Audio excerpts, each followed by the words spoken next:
there was a realization that I had.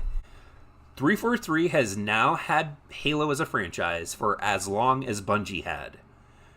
I mean, you had Halo Combat Evolved launched 2001 to 2010 with Halo Reach.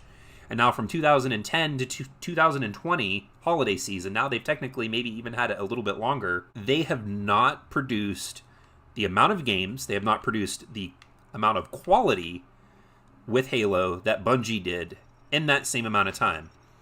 When I realized this, I was like, oh, holy crap, like I can't believe nobody's talked about this. 2001, Combat Evolved. 2004, Halo 2. 2007, Halo 3. 2009, Halo 3 ODST. 2010, Halo Reach. Earlier, we talked about all the, like, contributions to the video games industry that the Halo games have made. Halo 1, was the first pretty big, successful shooter on a console. Halo 2 introduced and completely redesigned the way people play multiplayer across the internet with the party and matchmaking system.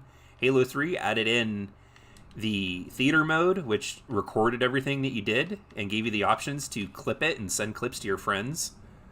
It also added in the Forge mode, which was a big deal. Halo Reach increased everything from the amount of weapons to maps to Forge mode to Forge World. Theater mode, it added in, the Bungie favorites and, all that stuff. And you saw so many games taking features from Halo. Call of Duty introduced theater mode into Black Ops. I don't think they have it in their games anymore. I haven't seen it in a Call of Duty game, for quite a few years now. But I mean, Halo was an industry leader in innovation for a very long time.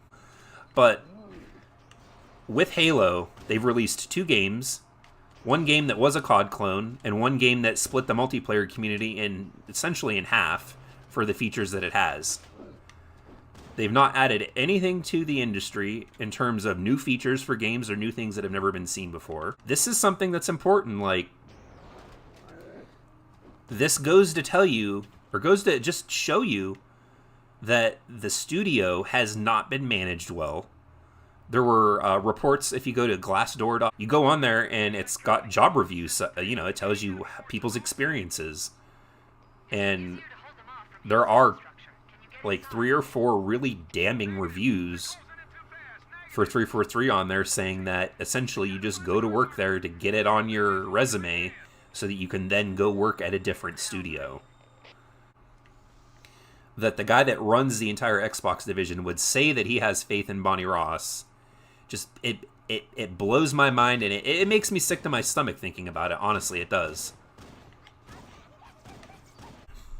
The MCC, the original launch for the MCC, not only was it just a bad launch for Halo, it was historically, for the entire video games industry, possibly one of the worst launches that has ever happened.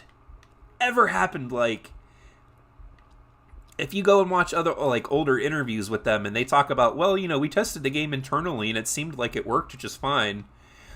If they had tested this game even remotely, like, I'm 100% convinced they knew that the MCC was broken.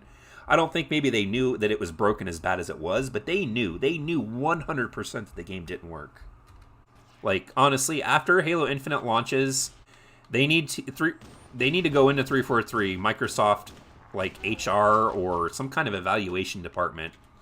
Take stock of everyone there, how well they do their job, and if they're not doing their job, they either need to be reprimanded so that they can do a better job, or they need to be removed. And that goes from everyone from bug testers to people that design textures, to concept artists, to the management, to the co-founders. Like, Bonnie Ross is a co-founder, and I feel like that may be why she hasn't been removed.